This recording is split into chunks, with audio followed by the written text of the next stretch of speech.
Principal ADIT and Convener ESII Cell,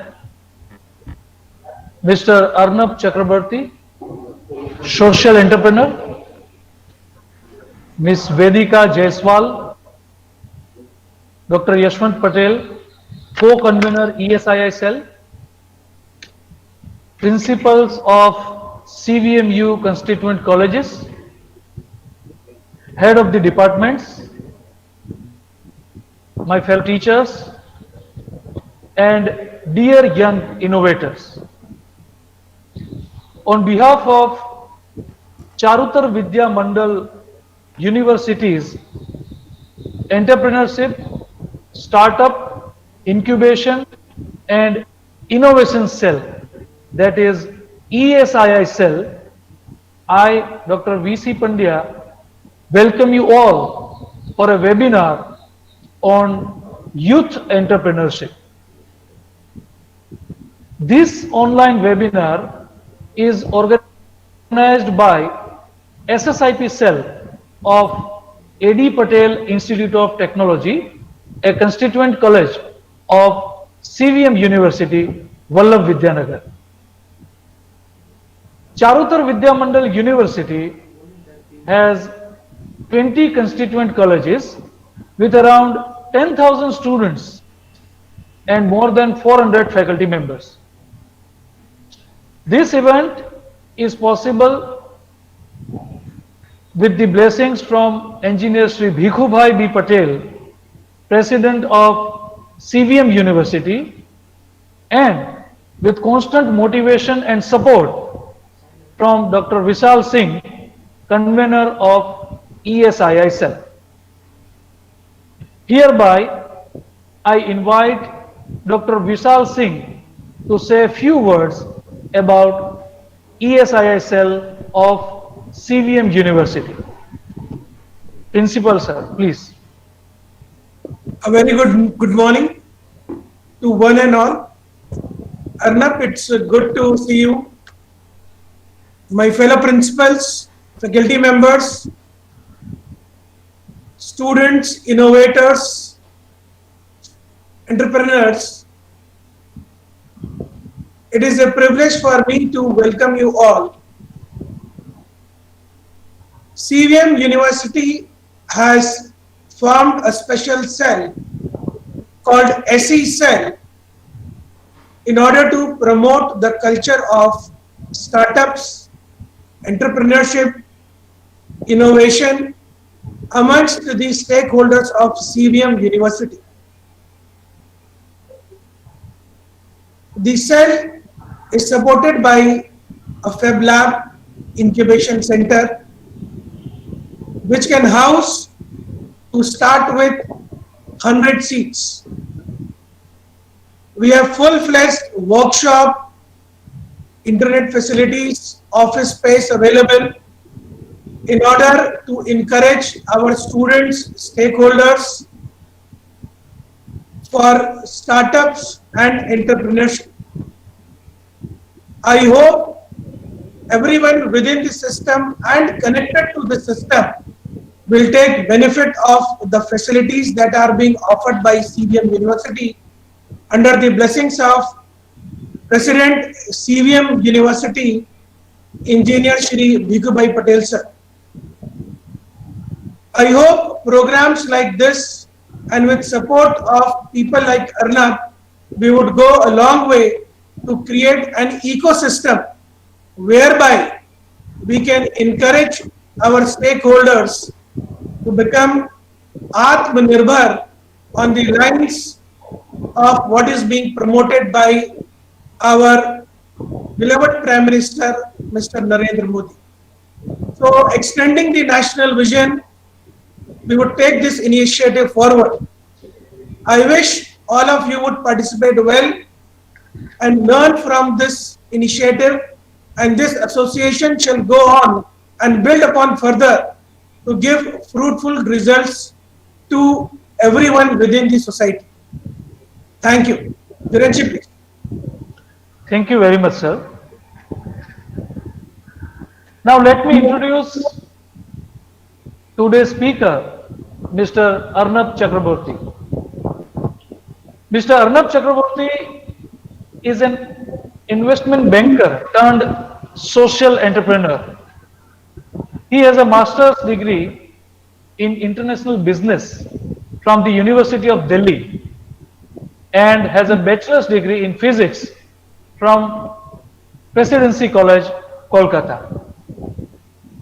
Mr. Arnab started his career with ICICI Bank and with Standard Chartered Bank in Mumbai, and then went to establish, develop as an head an India desk for a Geneva-based bank before setting up International Business Facilitators (IBF) in 2008 and India Foundation in 2015. As India Director of United Nations flagship capacity building program, Empretec, Mr. Arnab works with governments, banks, large corporations, chambers of commerce, etc. in India to promote a culture of entrepreneurship in keeping with United Nations sustainability agenda. Mr. Arnab has helped to establish Empretec in India following an official request to UNCTAD from the Government of India's Ministry of MSME. He is a founder director of International Business Facilitators, that is IBF, a not-for-profit entity based in Geneva, and Empretec India Foundation, that is EIF, a non-for-profit civil society organization based in Kolkata that today hosts the UN's Empretec program for India. We heartily welcome you, sir. There is an announcement that there will be a question and answer session after the speech of Mr. Arnab Chakrabortty. Now I request Mr. Arnab Chakrabortty to enlighten us with a speech on youth entrepreneurship. Mr. Arnab, please. Thank you very, very much for that hearty welcome. Thank you very much indeed. It's such a pleasure being here. It's a lovely, bright and sunny day in Kolkata. I hope that's how it is in Anand as well. Because they've seen that, and this is quite a revelation when I came across this, that on the days that were gloomy and overcast and cold, bleak, the stock markets of Frankfurt, London, Tokyo, and some of the important exchanges in the world would actually end up lower than they started. And on days that were really nice and bright, the stock markets would actually end up higher. And there's been a lot of research around this. And so, one gets to start questioning about this relationship between the mind and the environment that we are in. And when we see smiling faces around, as we now do in this room, I think it makes for a very good setting for any discussion at all. Not just about entrepreneurship, about human behavior, about philosophy, about psychology, about anything at all. Here, of course, we are going to be talking about entrepreneurship and promoting a culture of entrepreneurship in aspiring entrepreneurs in educational institutions such as yourselves. And it's such a pleasure being here.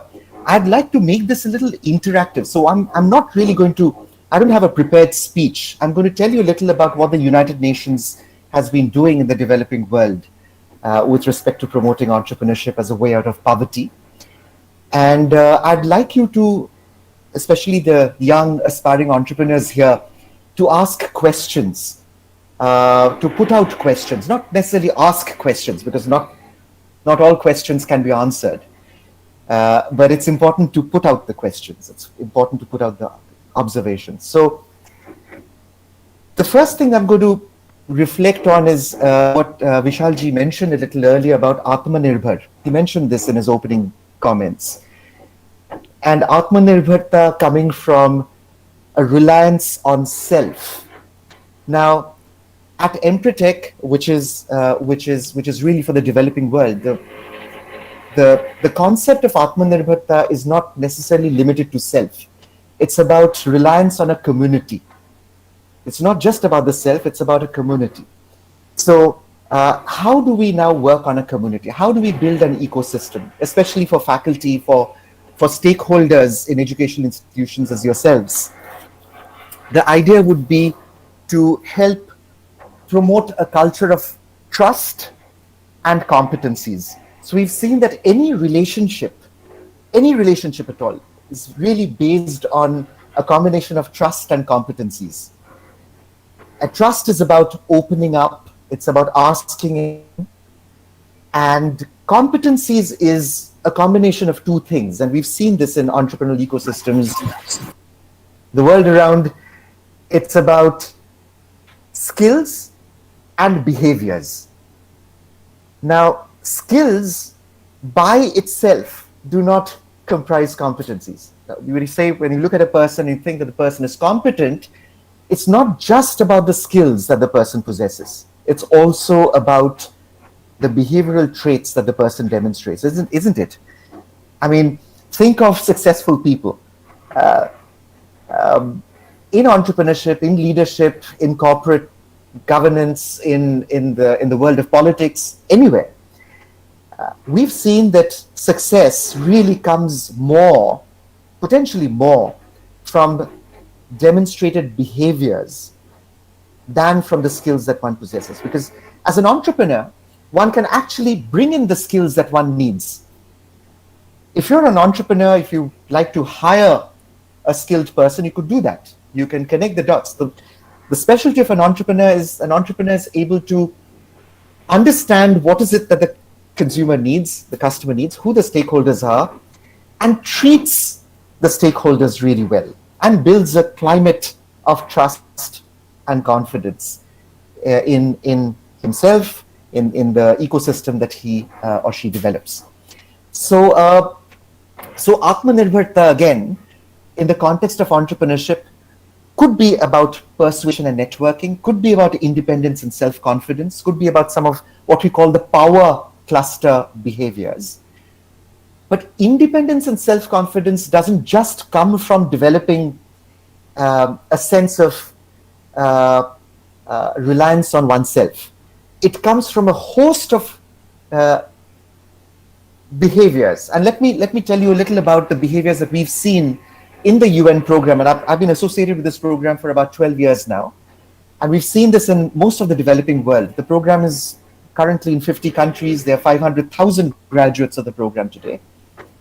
And we've seen that a spirit of entrepreneurship is best developed when there is a balanced demonstration of behaviors around what we call the planning cluster of behaviors, and I'll get deeper into that in a moment, achievement cluster of behaviors, and power. It's not just about power, it's also about planning, and it's also about achievement.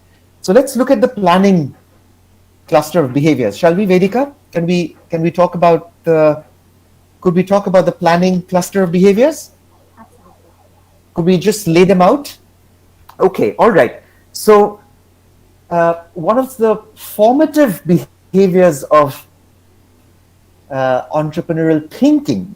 Now, look at this as building a house. What's the first thing that you do when you set up a house? You start working on the foundation of the house. So it's about the foundational aspect. And this is something that we call the planning set of behaviors. The first and the most important planning behavior here is goal setting. To be able to understand what is it that one needs in the short term, over the medium term, and over the long term. And being able to set a goal requires a good deal of introspection, a good amount of information seeking, looking around and finding out what is it that's working in a particular ecosystem. So that leads me to the second, which is information seeking. And information seeking thinking is something that is extremely important. If I want to set up a bakery shop in Park Street in Kolkata, I need to know why 10 bakeries in that street have failed. In fact, there's a lot more information that failures make available than success, because there are many reasons that could lead to failures.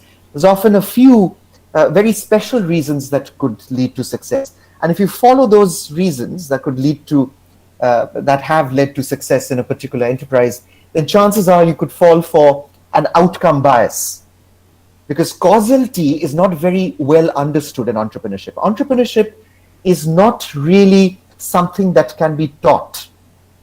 It can be learnt, it can be acquired, but entrepreneurship really cannot be taught.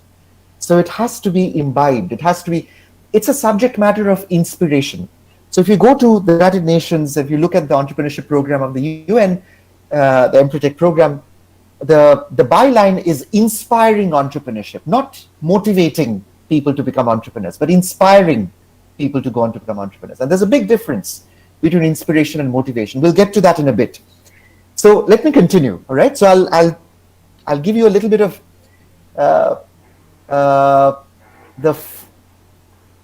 the important points that has come through after about 30 years of research that the United Nations has done across 70 countries worldwide, including India, around what is it that works for entrepreneurs, what doesn't work for entrepreneurs. As I said a little earlier, what doesn't work gives us a good amount of insight into what we should be doing. And this is an approach that the Greeks used. Philosophically, it's called via negativa. Via negativa is about reducing taking out the things that don't work in an ecosystem, and then you're left with things that do work. So I'm reminded of a conversation between the Pope and Vincent van Gogh. The Pope asked, no, it was Michelangelo rather. Michelangelo, how is it that you've created David, the masterpiece of masterpieces? It was a marvel of artistic excellence. It was really, really something. So David said, well, all I had to do is to just look at the clay. I just had to chisel off the unnecessary bits, and what stayed back was David. So that's the via negativa approach, right? And in many ways, entrepreneurs, good entrepreneurs who've seen success, have tasted success, have been looking not to solve problems, but to avoid them. There's a big difference between solving problems and being able to avoid them. When you're avoiding problems, you're not just developing your information-seeking abilities and your problem-solving abilities, but you're also looking at the paraphernalia. You're looking at various other aspects that have led to creating the problems in the first place. And you would possibly want to do things that would prevent you from, let's say, losing before you go in for the win. If some of you play chess, it's about castling. There's some people who castle their king fairly early on in the game. There's some players who do this because it's important that you put yourself in a position where the risk of a loss is mitigated before you go in for a win. That's something that entrepreneurs do. So that's another aspect of entrepreneurial behavior, is calculated risk-taking. And calculated risk-taking is about three things. It really is about assessing the risk well. It's about mitigating the risk. And it's also about taking that risk. It's no good for an entrepreneur to be able to assess the risk and mitigate the risk and not to be able to take the risk, right? So I think it's very, very important that all three dimensions of risk-taking are understood. And there's a big difference between risk-taking and uncertainty. And we've seen in many entrepreneurs who failed that they've not really been able to tell the difference between what is, what's risk-taking and what's uncertainty. Many entrepreneurs have gambled away precious resources, have gambled away their 3, 4, 5 years of contribution into their startups. And we've seen this. We've seen this in many, many cases. And it has nothing to do with whether the entrepreneur comes from a top engineering college or from a standard engineering college, or from any walk of life, for that matter. We behave in a certain way, right? And human behavior when it comes to information seeking, we have certain problems. And this is to do with the way the fast brain and the slow brain talk to each other. I'm sure some of you would be aware of evolutionary psychology. You would have followed how the brain works. There's a lot of development over the last 10 years. There was a Nobel laureate. Of course, you don't have Nobel Prize in psychology. You have a Nobel Prize in economics. So he got the prize for economics, but his work was in psychology. Daniel Kahneman is his name. And if you read any of Daniel's works, he would talk about cognitive biases, errors, traps, and fallacies. Things that prevent you from seeking the right information. Things that get in the way of looking at an information and being able to process it internally, or rather than looking at news, which is already pre-processed information, and which is made available to you in some sort of a digested format, so that ultimately news sells. So how do we tell the difference between unbiased or biased information? How do we tell the difference between processed and unprocessed? Something that you would want to process yourself. So there are ways in which this can be done. There are behaviors that can be practiced. It's all about a coordination between the slow brain and the fast brain. And the slow brain, as you know, is a very, very recent part of the brain. It's a neocortical development. It's in the frontal lobe of the brain. Very, very recent. It's happened over the last 200,000 years. But the fast brain, the reactive brain, has come into existence about 2 million years ago. When we started walking straight. And around then, when we started moving away from the other apes, is when in fact, that's around when the fast brain developed. And the fast brain has the amygdala, which is the risk processor, right in the middle.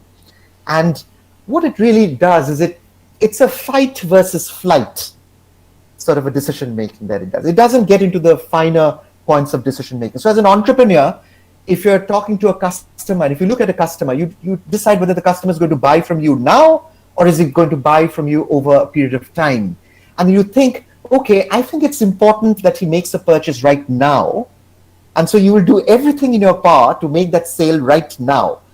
So that will affect the way in which you negotiate with a person. It will affect the way in which you look at long-term goodwill over short-term gain, right? So all of this is to do with the fast brain.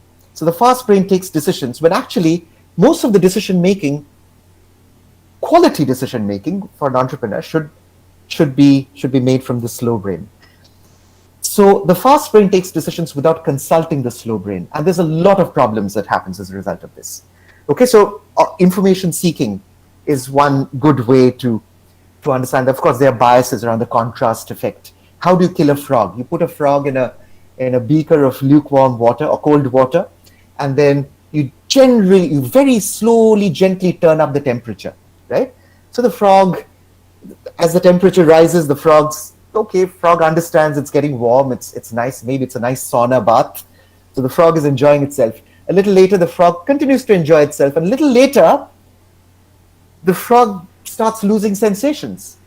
And then a little later, before the temperature gets to a point where he can't really take it, the frog's lost all sensation, and all the frog has to do is to just be there and wait for death to arrive. So that's the contrast effect. We don't see very subtle changes. Slow changes are very difficult for us to observe. That's not something that the fast brain is equipped with. It's something that the slow brain can do. But fast changes are very easy to observe. Slow changes, very difficult to observe. So that's again a very, very important bias. And that's one of the biases where many entrepreneurs have lost their enterprises too. There are many industries. Look at the Coimbatore textile industry.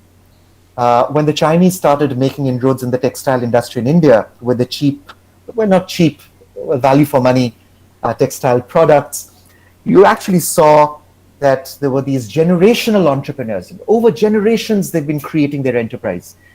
And over a period of time, they say, oh, well, nothing can really go wrong with my enterprise. That's just a small blip. It's just a little correction. Things will pick up. But they couldn't see the Chinese were a lot more efficient. They were a lot more productive. They were a lot more competitive. They couldn't see that. And so over a period of time, many of these entrepreneurs lost their businesses. And this has happened across India. It's happened across industries. It's not just, if I had the time, I'd take you through about 20 case studies here. So information seeking, that's another important behavior to work on. Now, what happens when you set a goal? And what are the problems with goal setting? I think a major problem with goal setting is the power of now.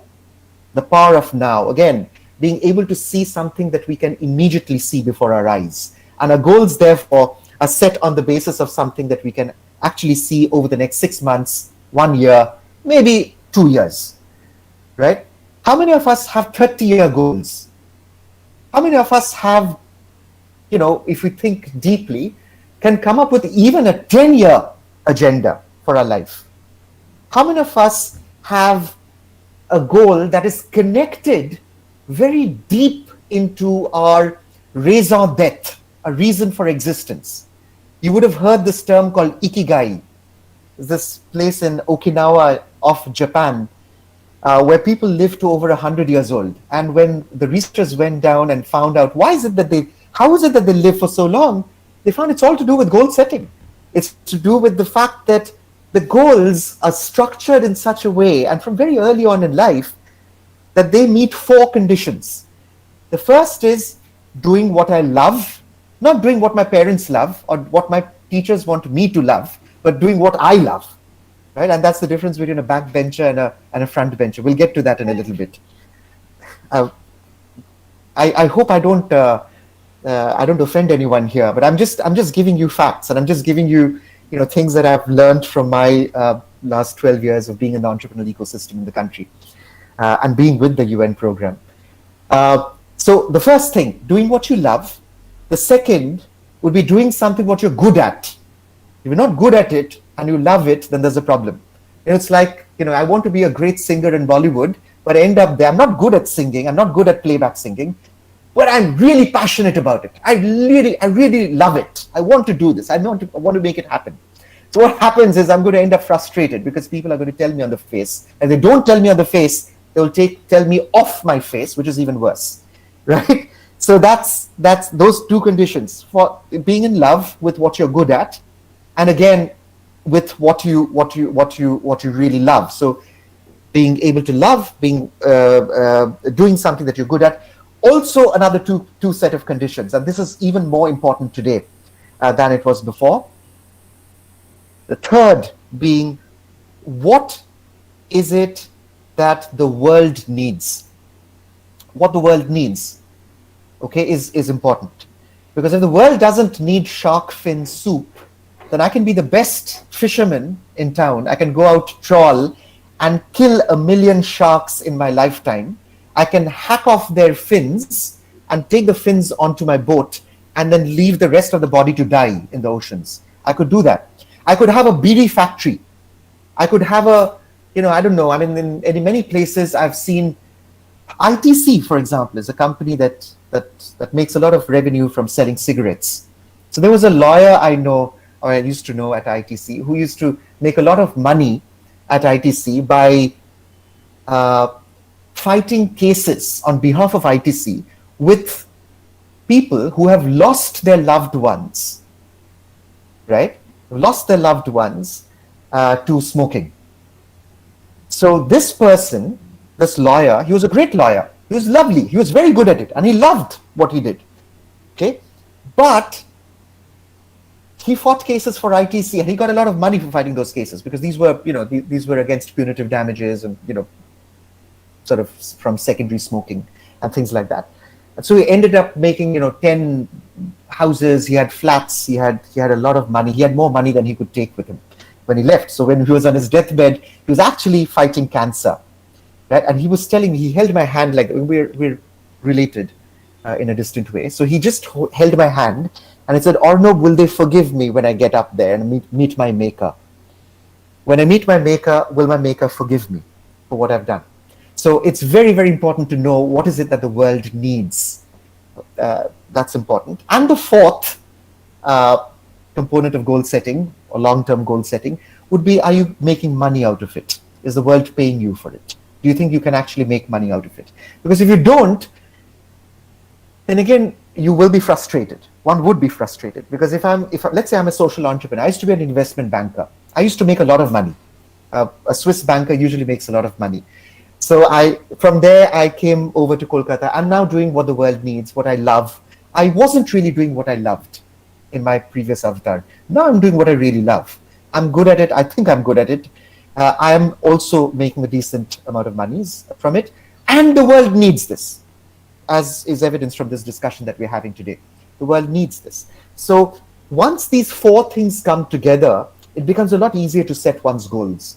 So think about that, goal setting, all right? So goal setting, information seeking, and another important aspect when the goal is set is systematically planning and monitoring. You can set up a goal, but why is it that most New Year's resolutions don't work? Why is it that, all right, I'm going to shed weight from the 1st of Jan 2021. And chances are I'm not going to be able to do much about this. Why is it that it doesn't work? In most cases, it doesn't work because there's no follow-up mechanism. There's no systematic planning and monitoring. So systematic planning is about breaking down a large task into subtasks with clear time frames. And many entrepreneurs don't do this. They end up setting goals and they just let it be. So as they're moving along, the goalpost is moving along with them.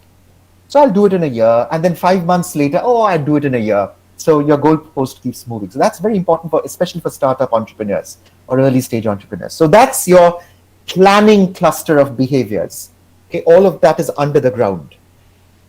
Now, once you've set up a structure, right now I'm on the 19th floor of a 36th floor building. It's a high rise in Kolkata. There are 5 of these buildings. And this is a 36th floor building. So what do you think they needed to do to first set up a 36th floor building? They needed to go underground 11 floors. They had to dig deep 11 floors before they could set up the 36 floors. So that's your planning cluster. Once the planning is done, then comes your achievement, which is the building itself, which is the works, the masonry, the layout, where is the drawing room going to be, where's the sitting, where's the bedroom, where's the bathroom, where's the kitchen. All of that is to do with setting up the structure of your enterprise, right? And that's something that we call achievement. And this has 5 systems of behaviors. There are 5 systems here. The first is opportunity seeking and initiative. So entrepreneurs, good entrepreneurs, are able to seize on opportunities. They're able to see an opportunity when they're able to recognize an opportunity from something that is not an opportunity. And once they find an opportunity, they're able to seize upon it fairly with facility. They're able to bring it into their, understand what needs to be done with that opportunity. So there's a good amount of information seeking that is connected to opportunity seeking behaviors. And another aspect of OSI is initiatives, being able to take an initiative, doing things before being asked or forced to by events, taking out an insurance. So entrepreneurs, as I said, like your castle of your king with your rook, you would do that because you don't want to lose before you go in for the win. That's important. So what is it that you've done to prevent yourself? Where's your safety net? That's important. All right. Then you have persistence. Entrepreneurs persist, and that's a behavioral trait. Persistence is not something you can find in a manual. It's something that comes from within. And persistence is of 3 kinds. The first is really to persist when there is an obstacle or there is a challenge ahead of you. By the way, what's the difference between an obstacle and a challenge? Could you think of a difference between an obstacle and a challenge?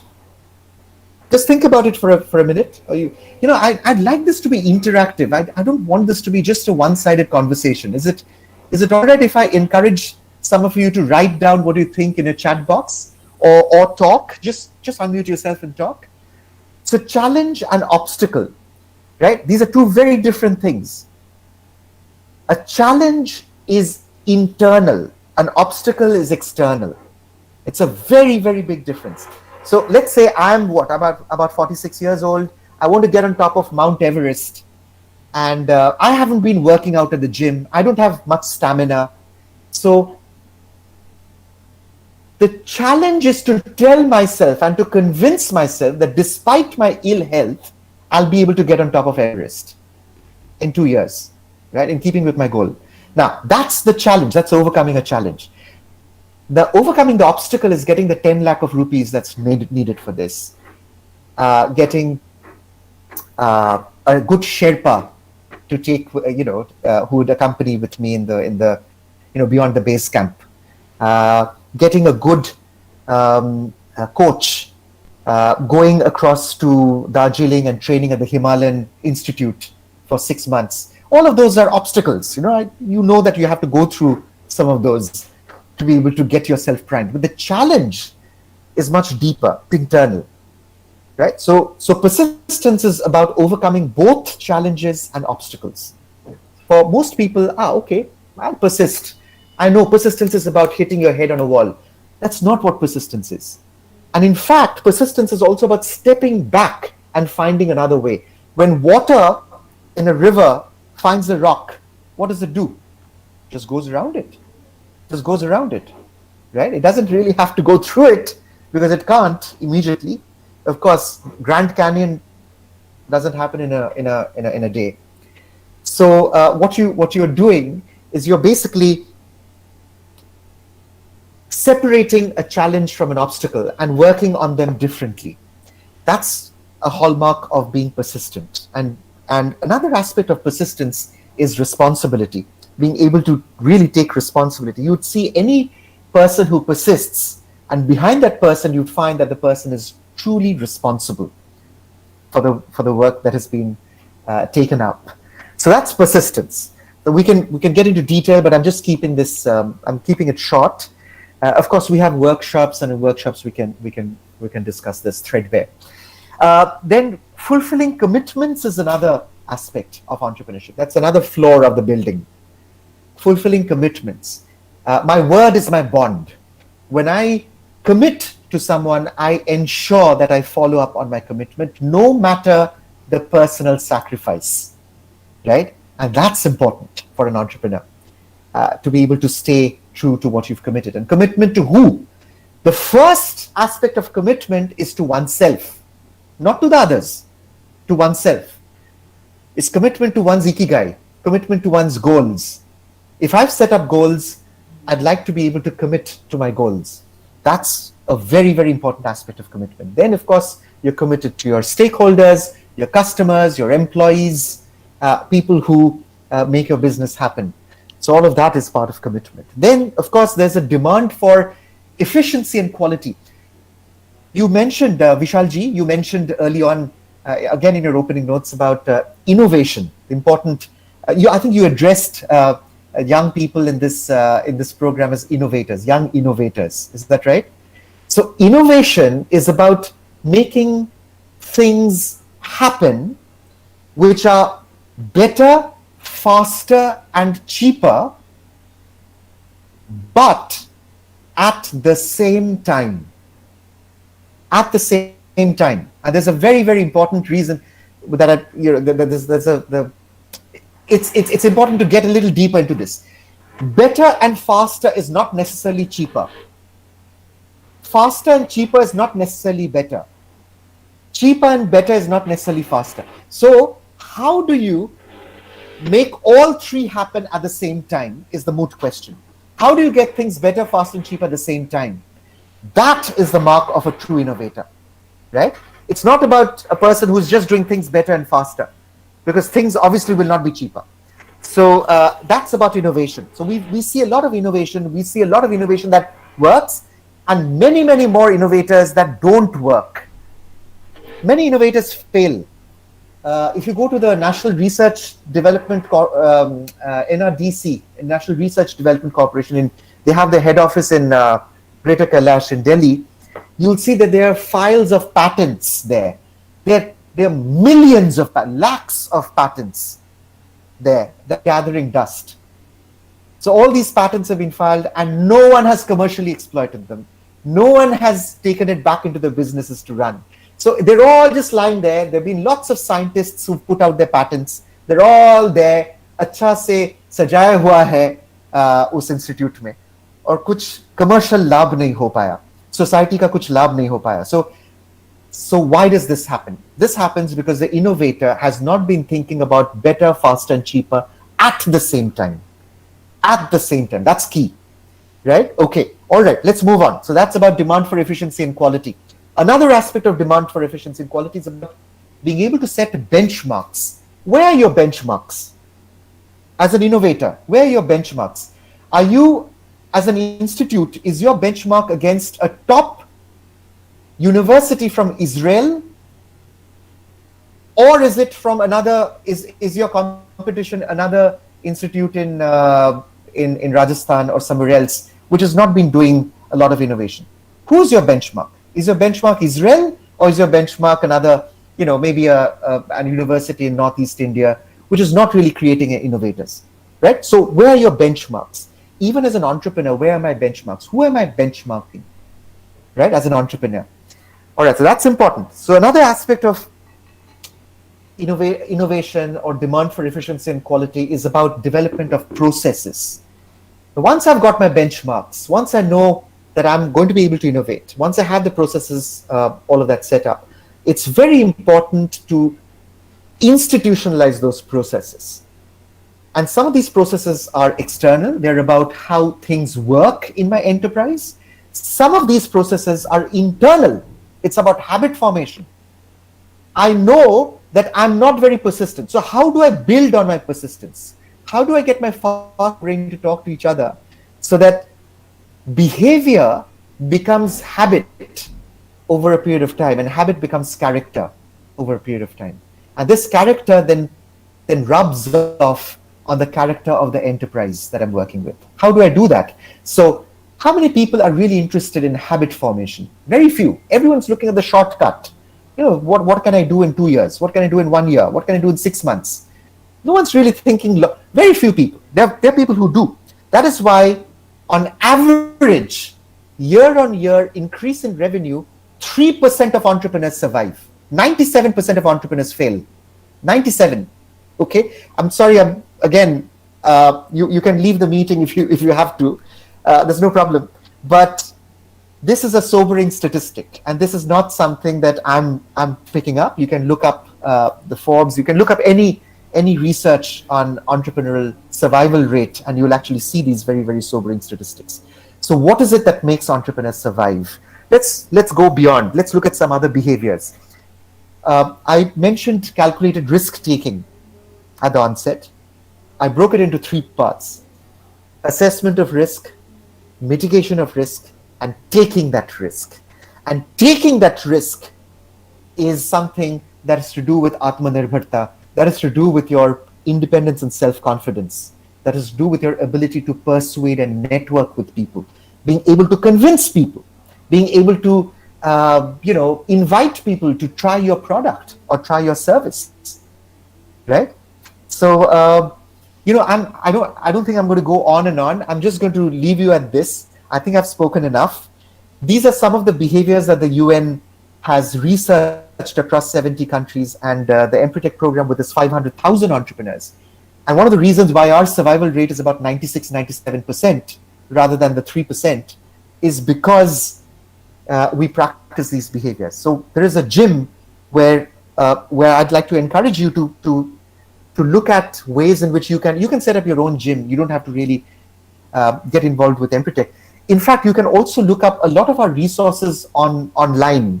And I'm going to give you the website. So when you have the time, you can look this up, empretec.net. You'll see the United Nations has done a good amount of work on promoting entrepreneurship. There is a corner of this website where you will see youth entrepreneurship. So I'm just typing this out: UNCTAD policy framework for youth entrepreneurship. So just look this up on Google, and you will actually see a good amount of literature on how to set up a youth entrepreneurship ecosystem. This is especially for faculty here, okay, for those who are involved in the incubation center and the setup. I'm just going to request Vedika to come in here. Vedika, you've been an educationist, you're a social entrepreneur now.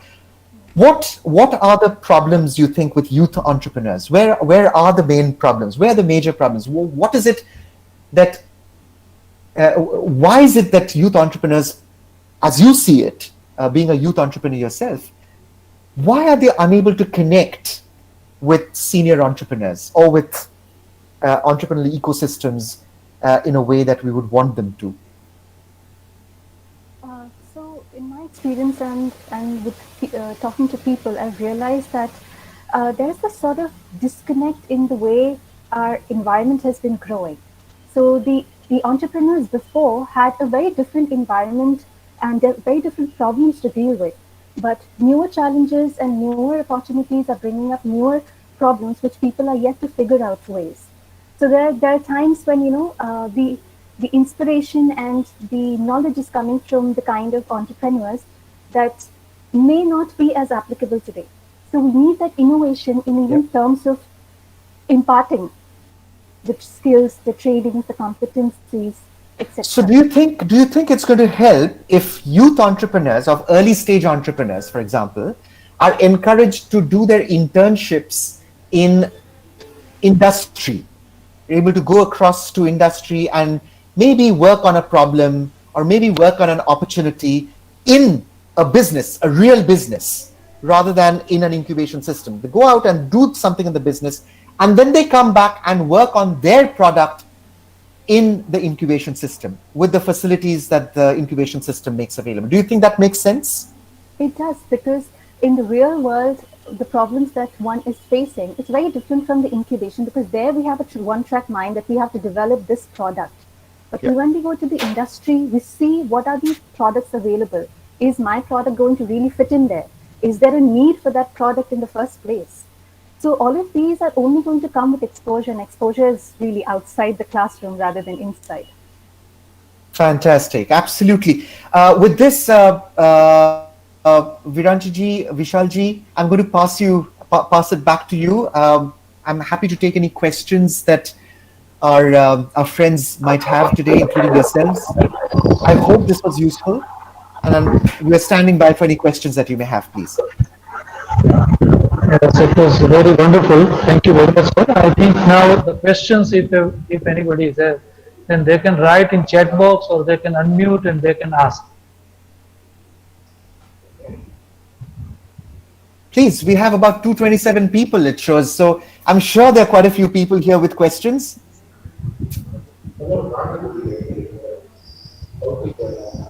Bataiye ji, kaun hai? Please come on up.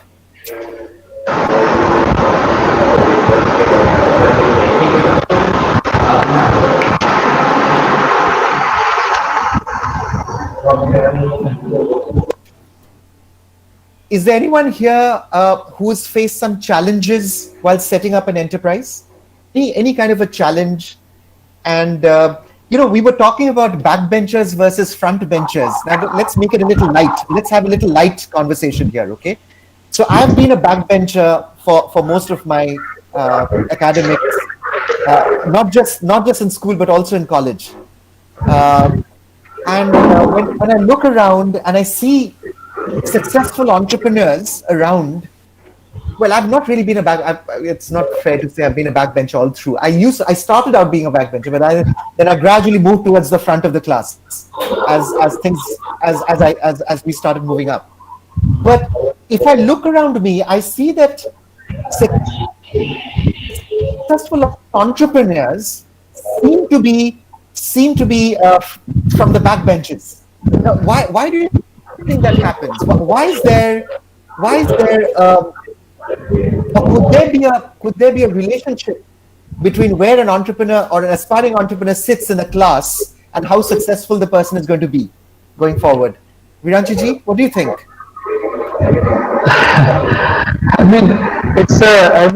One thing that you told, that do what you love, that feels me. That is very, very inspiring. That is, if the person is having zeal to work something, and if he's working on that, then that will be wonderful. Even a backbencher can think of that, and he can carry carry forward his, knowledge part with this. Okay, so there is a question from Rishabh Shah. With COVID-19 coming up, are there any government policies for setting up the business working from home? I don't represent the government, and I don't know honestly about any specific policy. I'm aware of the startup policy. I'm aware of the general policy of government that encourage setting up businesses. But I think, and it's a good question, I think a business can happen from anywhere. If it's a service-oriented business, you could set it up at home. It doesn't necessarily have to be a service business. I know of many manufacturing setups that work on off-sourcing or outsourcing the manufacturing, but actually working out of or setting up an office in a garage, maybe, or in one of the rooms. So I work out of home. This is a home office. Okay, so I'm working out of home as well. So I've not been going to our office for the last 6 months now. So I'm working out of my home office. And there's absolutely no problem. I think what's important is to understand that you're able to coordinate with the other members of your team when required. And as long as you're able to do that, working from home should have its, does have its merits. I can see another question here. Raktin Saikya, society-oriented products are mostly needs huge investment and ROI times long. How to deal with this? Start small. Okay, this question is about there's this philosopher who was asked a question by a person on the street. He said, "How do you eat an elephant? How do you eat an elephant?" So the philosopher said, he thought about it for a little bit. He said, "One bite at a time." Yeah. So how do you eat an elephant? You can eat an elephant. It's not that you can't. But one bite at a time. Right? So grow organically. Don't think about inorganic leaps of faith. Think about growing small, starting small, growing small. Find that first customer, second customer. One of the reasons why many entrepreneurs have failed, I've personally coached many entrepreneurs from the top engineering colleges in the country. And I've seen that many of them have failed because they were always looking to get investor money. All they were looking to do was to get investor money. Investor के साथ एक tie up हो जाए, बस मेरा जिंदगी set, मेरा धंधा set नहीं होता है. Because ultimately it's about sustainability. The investor can also pull out money. And there have been lots of cases where investors have pulled out money from enterprises after they've made money available. Okay, that has also happened. So that's that. How youth entrepreneurship helps students? I don't know. See, when I was young, when I was growing up, none of my teachers told me that entrepreneurship का भी एक पद्धति है, एक मुकाम है जहां पे आप पहुंच सकते हो आपके अपने बलबूते पे कुछ self-employment जैसा. The only options that were available is be a doctor, be an engineer, be a banker, be an IAS officer, be a failure. These were the only options available. Okay, so entrepreneurship wasn't really but now I think it's your good fortune that in university systems and colleges like yours, there are professors who are actively promoting entrepreneurship. You're having sessions like this. You're promoting entrepreneurship in young people, right? So, सिर्फ doctor, engineer या academician या banker के बारे में मत सोचो, entrepreneurship के बारे में भी सोचिए, क्योंकि यहाँ से you can actually find your ikigai. You don't have to play out someone else's goals of you. Because if someone is becoming a doctor or someone's becoming an engineer, chances are very high, and you can prove me wrong, chances are you're doing this because someone else has asked you to do this. Someone else wants. I know of many IAS officers, their sons and daughters are preparing for the civil services. They're preparing for the civil services because their father or their mother is an IAS officer, right? So ये तो होना ही है, एक tradition है, एक family में ये तो करना ही है, ऐसा ही तो बनना है, right? So get out of this. So my suggestion to you is get out of this. You have such a wonderful platform here. You've got professors like Vishalji Viranchi ji, you've got Devang ji, you've got people to help you. Talk to them, find out what is it about your personal goals. Find your own ikigai. And look up this book called Ikigai by Hector Garcia. You can buy it on Amazon. Right? I hope I've been able to answer that. There's another question here on how are we doing on time? Another 5 minutes for these questions? 4-5 minutes? Is that all right, Viranchi ji? Yes, sir. Vishalji? Yes. Okay, I'm Milonisha, secretary. I want to ask you how to overcome fears of taking risk or from negative thoughts. Very good question. Very, very good question. And this is one of the finest, this is great because at least you're thinking about fear. And one of the biggest problems about entrepreneurship is about overcoming the fear. And this is about challenge rather than the obstacle. I mentioned to you a little earlier, the challenge is internal. The obstacle is external. मैं Everest में चढ़ जाऊंगा अगर अच्छा शेरपा होगा मेरे पास, अगर oxygen cylinder ठीक से बहुत अच्छा ब्रांड का होगा, अगर मेरा ट्रेनिंग ठीक से हुआ, लेकिन इंटरनल चैलेंज, मेरा इंटरनल फियर्स को कैसे मैं कॉम्बैट करूं? Very good question. I think what you need to do is to understand where fear comes from. And this has a lot to do with self-awareness. I mentioned to you a little about the slow brain and the fast brain. The slow brain is here. The fast brain is here.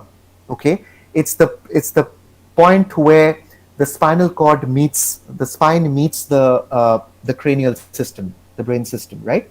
Your medulla oblongata, and that's the fear center.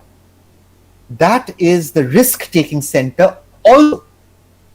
So what you need to do is to convert fear into risk.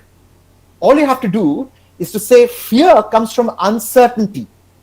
So मेरा information seeking जब ठीक हो जाएगा, तो मैं ये opportunity को fear से नहीं देखूंगा, मैं इसको एक opportunity जैसे देखूंगा, और इसको तभी opportunity जैसे देख पाऊंगा जब मेरा information seeking. Is it okay if I slip into Hindi once in a while? Yes, sir. Absolutely. Is it all right? Yes, sir. Yes. All right, good. So ये तभी होगा, एक information seeking और opportunity seeking का ये जो relationship, ये नाता है, ये तभी संभव है जब मैं uncertainty को risk taking जैसे देखूंगा. So risk taking और uncertainty का सबसे बड़ा difference क्या है? अंजलि जी, what is the difference? Or Milonisha, what's the difference between risk taking and uncertainty? Tell me.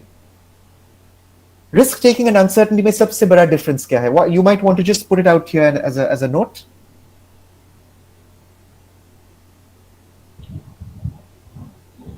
Risk can be measured. Uncertainty cannot be measured. That's the only difference. There's a science of risk. It's called statistics.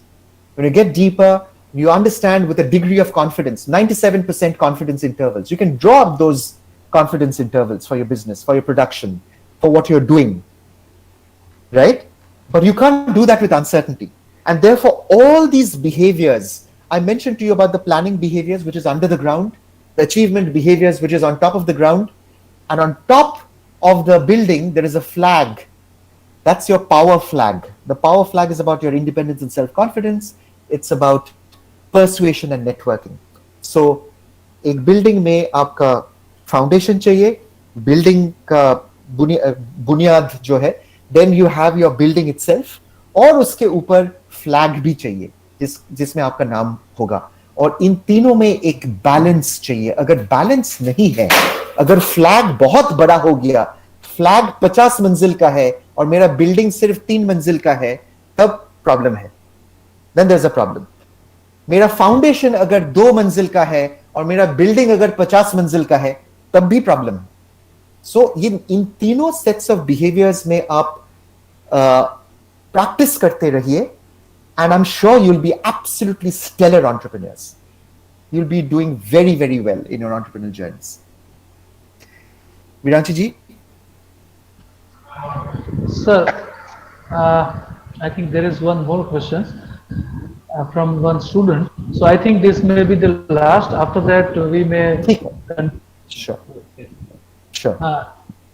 He want to ask that we would project or show to investors to convince them to invest their money. आप how they आप एक काम कीजिए, आप मुझे बताइए, आपका तो ऑफिस अगर है तो ऑफिस में राउंड टेबल है या रेक्टेंगुलर टेबल है?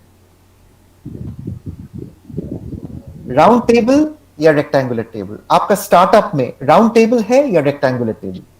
राउंड टेबल मतलब एक चेयर का कोई, apart from the fact that one is convening the meeting, there is no other role. Like this, everyone is asking questions. Vishal ji is also in the same meeting as a student, as Viranchi ji. Sunil ji is also in the same meeting. Vedika is in the same meeting. I'm in the same meeting. We're all in a round table setting. This meeting is a round table setting. अगर rectangular table होता तो सिर्फ हम यहां facilitators को देख पाते और बाकी हाँ ठीक है, ले लो जो भी लेना है इस वेबिनार से, हाँ फिर दफा हो जाओ. So that is not how it is. This is inclusive. So one of the important facets of sustainable development, United Nations का एक resolution है last year का 2018 का, जिसमें sustainable development का जिक्र किया है through entrepreneurship. वहां पे लिखा है सस्टेनेबल अगर कुछ भी करना है, अगर एक एंटरप्राइज सस्टेनेबली बनाना है या आपका जो सेंटर है इसको अगर सस्टेनेबली बनाना, चलाना है, 10 साल का एक विजन अगर है आपका, 20 साल का, 30 साल का, इजराइल के साथ आपका कंपटीशन अगर है, तब then what you need to do is to think circular, think round table, make your stakeholders your partners, make students your partners. When you have discussions, you make students your partners. Similarly, as an enterprise, Devang Gajjar, thank you very much for your question. Excellent question.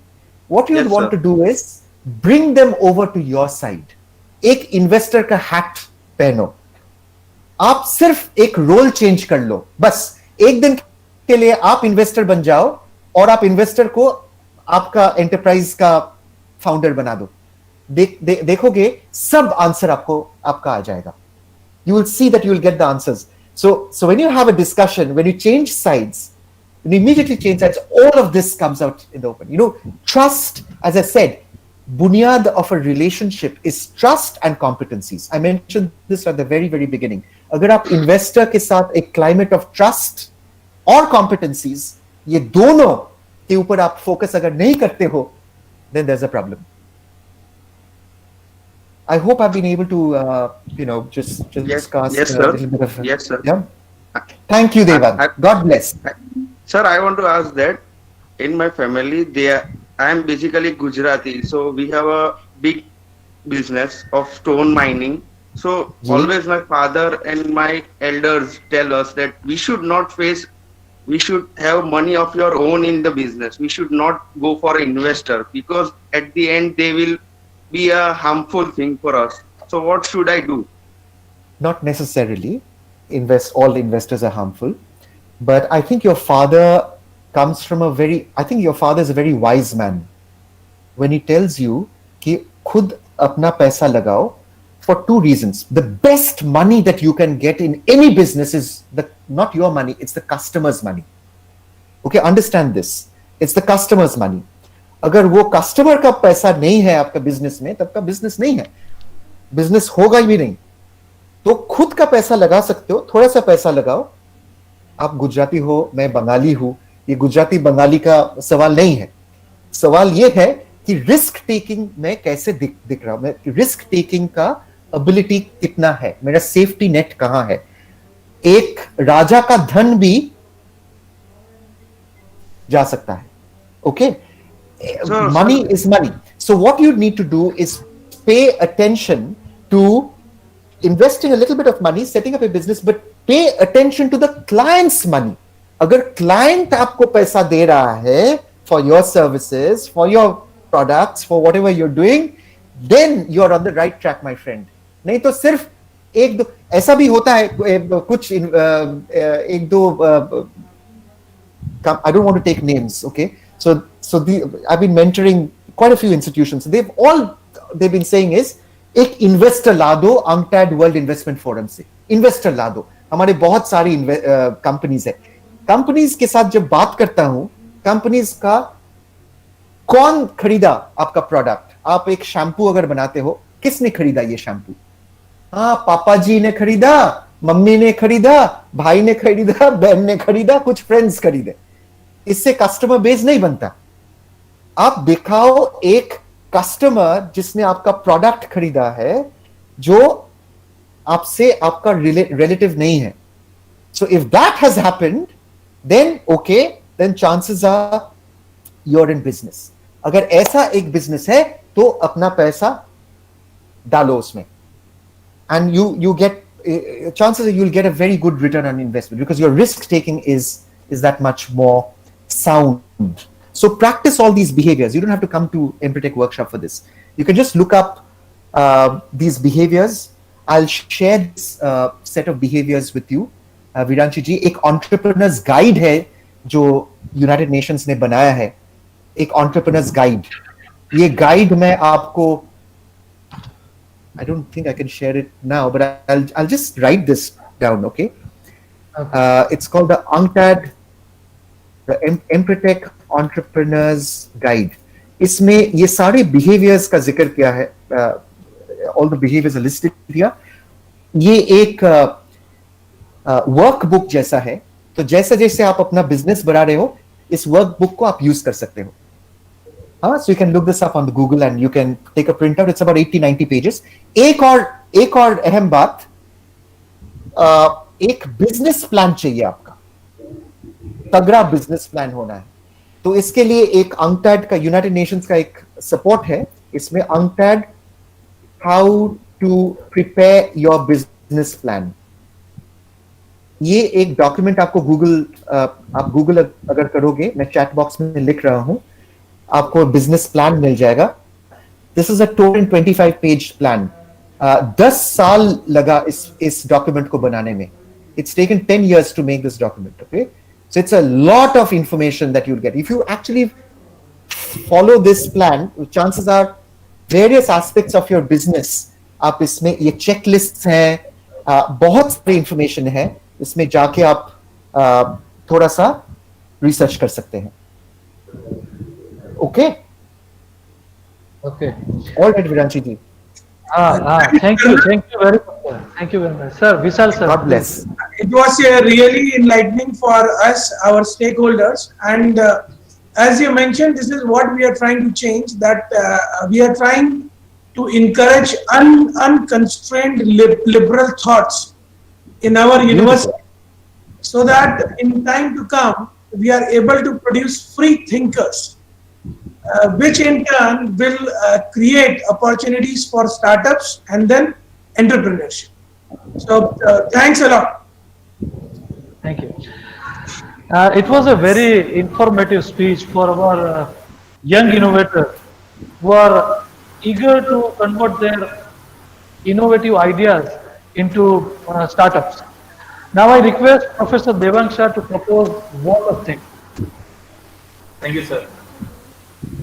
So, on behalf of CDM University, I like to take this opportunity to thank our eminent speaker, Mr. Arnab Chakrabortty, sir, for enlightening us on youth entrepreneurship and highly focusing on various behavioral aspects, starting from a foundation of planning to the 56 heights thought process where we need to reach on. So thank you. So sir, your confirmation being an expert speaker has encouraged us and our participants to actively take participation and take maximum knowledge on it. Once again, I heartily thank you, Arnab sir, and also Vedika Jaiswal madam. I like to express my gratitude to Engineer Sri Bhikhubhai Patel sir, President CBM University, for their blessings.